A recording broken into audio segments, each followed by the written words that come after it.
Ya pemirsa masih bersama kami di Apa Kabar Indonesia Siang. Kita hadirkan informasi selanjutnya untuk Anda di mana Polres Lampung Selatan ini menangkap seorang kepala dusun yang melakukan penganiayaan terhadap seorang remaja berusia 19 tahun. Korban tewas setelah menjalani perawatan selama 1 minggu di rumah sakit.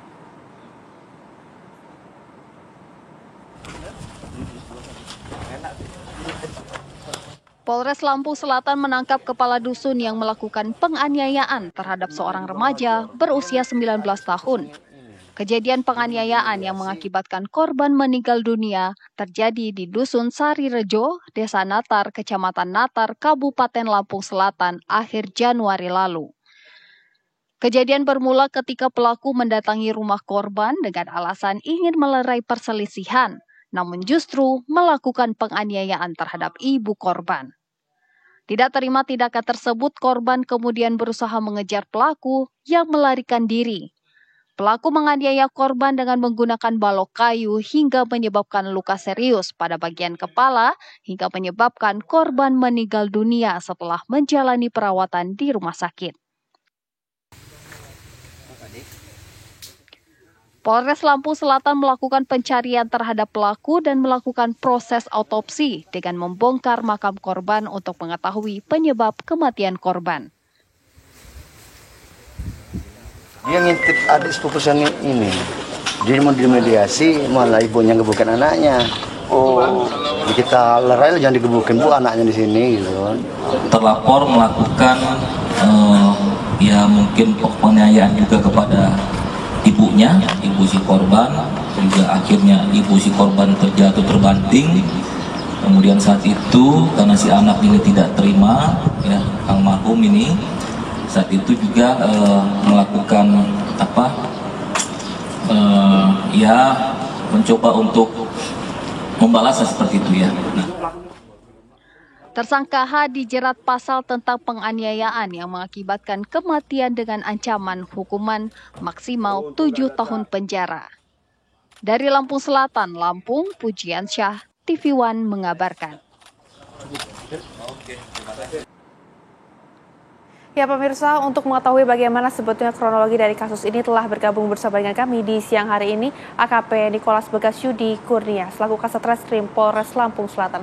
Selamat siang Pak. Selamat siang. Baik, Pak, ini mungkin bisa dijelaskan kronologi awal dari kasus ini seperti apa, Pak? Ya, dapat kami jelaskan. Jadi kejadian bermula di tanggal 23 Januari. Di situ terjadi perselisihan yang melibatkan korban inisial M, kemudian ibu korban inisial J, dan juga tersangka inisial H. Sehingga pada saat perselisihan itu terjadi cekcok mulut dan kemudian dilakukan peleraian, namun oleh tersangka inisial H, ibu daripada korban justru terbanting dan menderita memar dan juga lecet di bagian kepala sebelah belakang karena akibat tindakan oleh saudara H tersebut dari cekcok mulut di situ. Kemudian terjadi perselisihan dan kemudian korban inisial M sempat balik ke rumah dan kemudian mendatangi kembali saudara H dan kemudian terjadilah pemukulan itu. Sehingga saudara H melakukan pemukulan menggunakan balok kayu tepat mengenai kepala bagian sebelah atas korban dan seketika itu juga korban langsung jatuh tersungkur dan mengalami kejang-kejang. Sehingga pada saat itu terjadi pelaporan di Polsek Natar, diterima oleh personil kita, dan dilakukan tindakan medis berupa visum di Rumah Sakit Medika Natar. Namun keesokan harinya korban mengalami muntah-muntah, ya. Terus kemudian korban juga mengalami kejang-kejang kembali, sehingga dirujuklah ke Rumah Sakit Urip.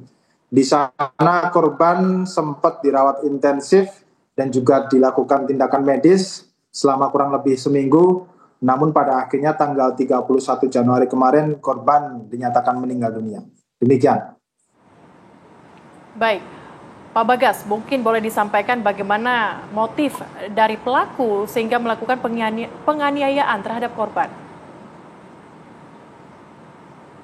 Ya, jadi untuk motif juga ini masih dilakukan pendalaman, namun berdasarkan bukti ataupun petunjuk yang kami dapatkan yaitu rekaman CCTV, memang perbuatan daripada tersangka H ini sudah